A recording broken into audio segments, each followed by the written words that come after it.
Hi friends, ನಮಸ್ತೆ. Friend Madhuri ಅವ್ರ ಮನೆಗೆ ಹೋದಾಗ ಅವರ ಅತ್ತೆ ಹತ್ರ ಕಲಿತಂತಹ ಅವ್ರ ಮನೆ ಟ್ರೆಡಿಷನಲ್ ರೆಸಿಪಿ ನಮ್ಮ ಜೊತೆ ಶೇರ್ ಮಾಡ್ಕೊಳ್ತಾ ಇದ್ದಾರೆ. ಬನ್ನಿ ಅವ್ರು ಹೇಗೆ ಮಾಡ್ತಾರೆ ಅಂತ ನೋಡೋಣ. ನಾನಂತೂ ಟೇಸ್ಟ್ ಮಾಡಿದೆ, ತುಂಬಾ ರುಚಿಯಾಗಿತ್ತು. ನೀವು ನಿಮ್ಮ ಮನೇಲಿ ಟ್ರೈ ಮಾಡಿ ಹೇಗೆ ಬಂತು ಅಂತ ನನಗೆ ಕಮೆಂಟ್ಸ್ ಮುಖಾಂತರ ತಿಳಿಸಿ. ಬನ್ನಿ ಹೇಗೆ ಮಾಡ್ತಾರೆ ಅಂತ ನೋಡೋಣ. రైస్ ఫస్ట్ నానపెట్టుకొని వడగట్టుకోవాలి. నీళ్ళన్నీ వదిలిపోయేలాగా వడగట్టుకోవాలి. ఒక 20 మినిట్స్ 1 అవర్ రైస్ నానపెట్టుకోవాలి. 1 అవర్ తర్వాత ఒక 20 మినిట్స్ దాన్ని స్ట్రెయిన్ చేసుకొని వాటర్ అంతా పోయేలాగా ఉంచుకున్న తర్వాత దాన్ని బాగా మిక్సీ పట్టుకోవాలి. మిక్సీ పట్టుకునేటప్పుడు ఏదైతే గ్రైండ్ అయిందో మనం బియ్యం పిండి కోసం జల్లెడికి జల్లించుకుంటూ ఉండాలి. ಅಕ್ಕಿ ಹಿಟ್ಟನ್ನ ಜಡಿ ಇಟ್ಕೊಬೇಕು. ಆ ಹಿಟ್ಟನ್ನ ಸಪ್ರೇಟ್ ಆಗಿ ಇಟ್ಕೊಬೇಕು. ಅಕ್ಕಿ ತರಿನ ನೀವು ಸಪ್ರೇಟ್ ಆಗಿ ಇಟ್ಕೊಂಡು ಅದಕ್ಕೆ ಸ್ವಲ್ಪ ನೀರು ಹಾಕಿ ಗಂಜಿ ತರ ಮಾಡ್ಕೊಳ್ತೀರಾ. ಗಂಜಿ ಮಾಡಾದ್ಮೇಲೆ ಸ್ವಲ್ಪ ಹೊತ್ತು ಅದು ಆರೋದಕ್ಕೆ ಬಿಡ್ಬೇಕು. ಆರದಾದ್ಮೇಲೆ ನೀವು ಆ ಗಂಜಿಗೆನೆ ಅಕ್ಕಿ ಹಿಟ್ಟನ್ನ ಹಾಕಿ ನಿಮ್ಗೇನಾದ್ರು ಸ್ವಲ್ಪ ನೀರ್ ಬೇಕಾದ್ರೆ ಸ್ವಲ್ಪ ಹಾಕಿ ಮಿಕ್ಸ್ ಮಾಡ್ಕೊಂಡು ಮತ್ತೆ ನೀವು ರಾತ್ರಿ ಎಲ್ಲ ಹಾಗೆ ಇಡ್ತೀರಾ. ಹುಳಿ ಬರ್ಬೇಕಲ್ವಾ ಇದು. ಹುಳಿ ಬಂದಾದ್ಮೇಲೆ ಬೆಳಿಗ್ಗೆ ನೀವು ಏನೇನ್ ಹಾಕ್ತೀರಾ ಅಂತ ಹೇಳಿ. పొద్దునే ఏమేమి వేస్తావు చెప్పు. మార్నింగ్ లెగ్సిన తర్వాత కొంచెం బెల్లం వేస్తాము. ఈ కప్పు రైస్ కి హాఫ్ కప్పు బెల్లం వేస్తాము.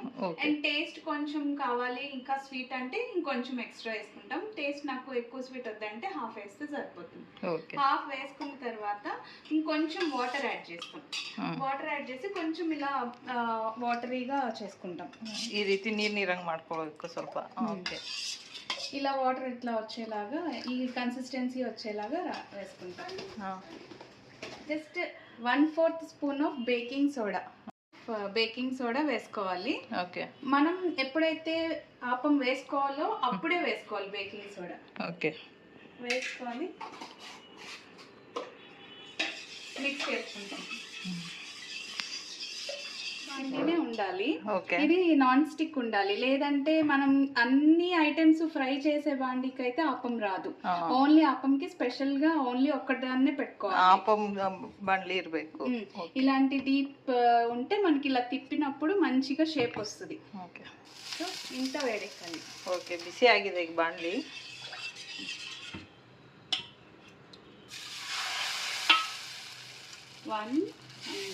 1.5 ಹಾಕಿದ್ದಾರೆ. 1.5 ಸೌಟಷ್ಟು ಹಾಕೊಂಡಿದ್ದಾರೆ.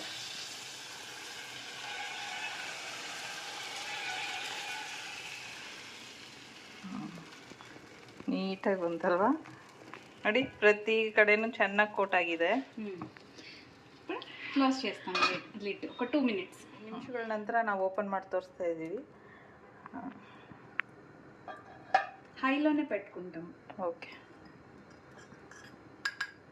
మనం దోసకి ఎట్లా వేసుకుంటామో అలాగే నెయ్యి వేసుకుంటే. ತುಪ್ಪ ಹಾಕೊಳ್ತಾ ಇದೀವಿ 1 ಸ್ಪೂನು.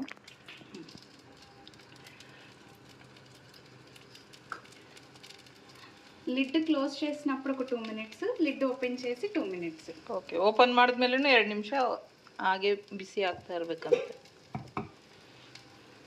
ನೋಡೋಣ ಹೇಗೆ ಬರುತ್ತೋ ಅಂತ. ಇವ್ರ ಮನೆ ಸ್ಪೆಷಲ್ ರೆಸಿಪಿ ಇದು. ಎಲ್ಲೂ ನಿಮಗೆ ಸಿಗಲ್ಲ ಈ ರೆಸಿಪಿ ಅಂತ ಹೇಳಿದ್ರು. ಅದಕ್ಕೆ ನಾನು ಬಂದು ಇಲ್ಲಿ ಶೂಟ್ ಮಾಡ್ತಾ ಇದ್ದೀನಿ.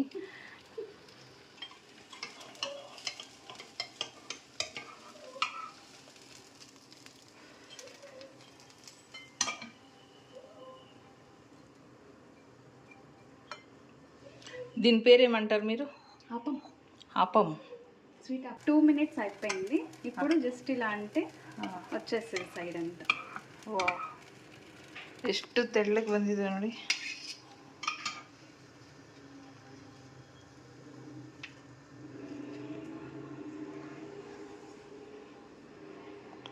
ಅಂದ್ರೆ ಎಷ್ಟು ತೆಳ್ಳಗೆ, ಎಷ್ಟು ಪೇಪರ್ ರೀತಿ ಇದೆ ನೋಡ್ತಾ ಇದ್ರೆ. ಟೇಸ್ಟ್ ರಾಜು.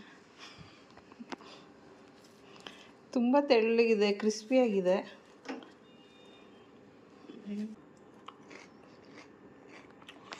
ತುಂಬ ಚೆನ್ನಾಗಿದೆ. ಟ್ರೈ ಮಾಡಿ ನೀವು. ಈ ರೆಸಿಪಿ ಬಗ್ಗೆ ನಾನು ಡಿಸ್ಕ್ರಿಪ್ಷನಲ್ಲೂ ಬರೆದಿರ್ತೀನಿ ಹೇಗೆ ಮಾಡೋದು ಅಂತ. ಚೆನ್ನಾಗಿ ಬಂದಿದೆ ನೋಡಿ, ಕ್ರಿಸ್ಪಿಯಾಗಿದೆ, ತಿನ್ನೋದು ತುಂಬಾ ರುಚಿಯಾಗಿದೆ. ఎలా ఉంది రాజీ? సూపర్గా ఉంది, చాలా బాగుంది. ఓకే, ತುಂಬ ಚೆನ್ನಾಗಿದೆ. ಫ್ರೆಂಡ್ ಮನೆಗೆ ಬಂದಿದ್ದೆ, ಸ್ವೀಟ್ ರೆಸಿಪಿ ಮಾಡಿ ತೋರಿಸ್ತೀನಿ ಅಂದರು, ಬಂದಿದ್ದೆ. ನನಗಂತೂ ತುಂಬಾ ಇಷ್ಟ ಆಯಿತು. ರೆಸಿಪಿ ಬಗ್ಗೆ ನಾನು ಪೂರ್ತಿ ಡೀಟೇಲ್ ಆಗಿ ಡಿಸ್ಕ್ರಿಪ್ಷನಲ್ಲಿ ಬರಿತೀನಿ. ఇది కూడా పెట్టుకోవచ్చు.